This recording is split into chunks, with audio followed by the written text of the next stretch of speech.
बेटे के जन्मदिन पर रात के 1 बजे फोन आता है। बेटा फोन उठाता है तो दूसरी तरफ से माँ बोलती है, जन्मदिन मुबारक बेटा। बेटा गुस्सा हो जाता है और माँ से कहता है, माँ सुबह फोन करती, इतनी रात को नींद खराब क्यों की। ये कहकर बेटा फोन रख देता है। थोड़ी देर बाद पिता का फोन आता है। बेटा पिता पर गुस्सा नहीं करता, बल्कि कहता है कि पिताजी सुबह बात करते हैं। पिता ने कहा, मैंने तुम्हें सिर्फ इसलिए फोन किया है कि तुम्हारी माँ तो पागल है जो तुम्हें इतनी रात को फोन किया। अरे वो तो 25 साल पहले ही पागल हो गई थी, जब उसे डॉक्टर ने ऑपरेशन करने को कहा और उसने मना कर दिया था। वो मरने के लिए भी तैयार हो गई पर ऑपरेशन नहीं करवाया। रात के 1 बजे तुम्हारा जन्म हुआ। शाम 4 बजे से रात 1 बजे तक वो प्रसव पीड़ा से परेशान थी, लेकिन तुम्हारा जन्म होते ही वो अपना सारा दुख, अपनी सारी पीड़ा भूल गई। उसकी खुशी का तो ठिकाना ही नहीं रहा। तुम्हारे जन्म से पहले डॉक्टर ने दस्तखत करवाए थे कि अगर इनको कुछ हो जाए तो हमारी कोई जिम्मेदारी नहीं होगी।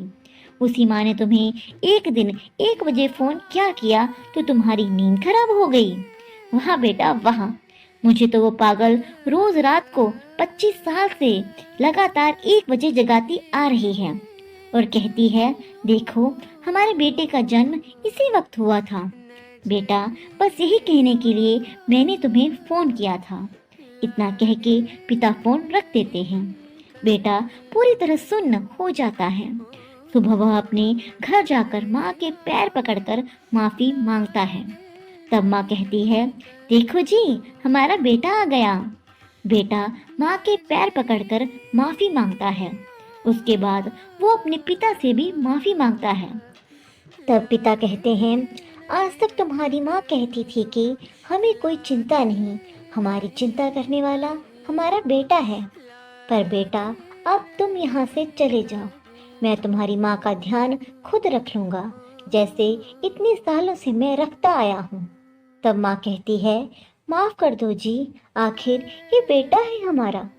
दोस्तों, सब जानते हैं दुनिया में एक माँ ही है जिसे चाहे जैसा भी जो भी कहो, फिर भी वो गाल पर प्यार से हाथ फेरेगी। और पिता अगर तमाचा ना मारे तो बेटा सर पर बैठ जाए। इसलिए पिता का सख्त होना भी ज़रूरी है। माता पिता को आपकी दौलत नहीं, बल्कि आपका प्यार और आपका वक्त चाहिए। इसलिए उन्हें अपना प्यार और अपना वक्त दीजिए।